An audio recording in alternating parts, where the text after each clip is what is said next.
یہ جو آج ڈرون اٹیک ہوا ہے کیونکہ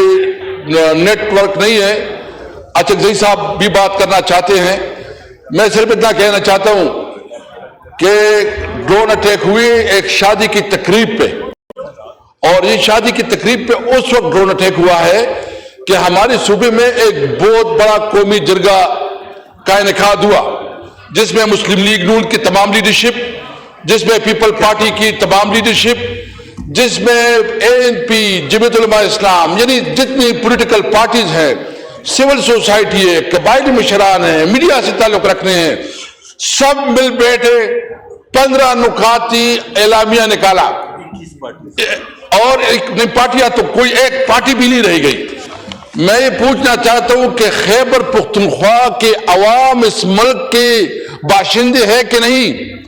اگر اس ملک کے باشندے ہیں اور وہ پوری قومی جرگہ کرتے ہیں، متفقہ ایک اعلامیہ نکالتے ہیں،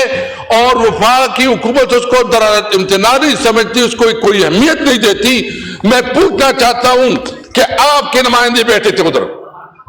آپ کے نمائندے بیٹھے تھے، تمام پولیٹیکل پارٹیز کے نمائندے بیٹھے تھے، یہ خیبر پختونخوا کی پوری عوام کی توہین ہے،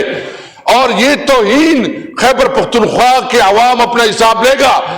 آپ ڈرون اٹیک کرتے، ہم نے کہا کولیٹرل ڈیمیج کسی صورت میں قابل قبول نہیں ہے، ہمیں کسی صورت میں کولیٹرل ڈیمیج قابل قبول نہیں ہے۔ اگر اس طرح یہ رویہ رکھتے ہیں تو ہمیں کیا اس میسج دیتے ہیں کہ کیا پشتون خیبر پختونخوا، جو خیبر پختونخوا میں جتنے لوگ رہ رہے ہیں، کیا وہ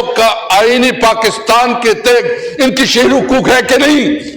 ان کی قانونی حقوق ہے کہ نہیں ہے؟ اگر اس نماز کا ٹائم ہو رہا ہے، نماز کا ٹائم، بس آپ کو موقع دیا، آپ کا پوائنٹ آ گیا۔ جمال کاکڑ صاحب، نماز کا ٹائم ہو رہا ہے، ایک منٹ ہے آپ کے پاس، بولیں۔ بسم اللہ الرحمن الرحیم۔ شکریہ جناب اسپیکر صاحب، خواجہ آصف صاحب بیٹھے ہوئے ہیں۔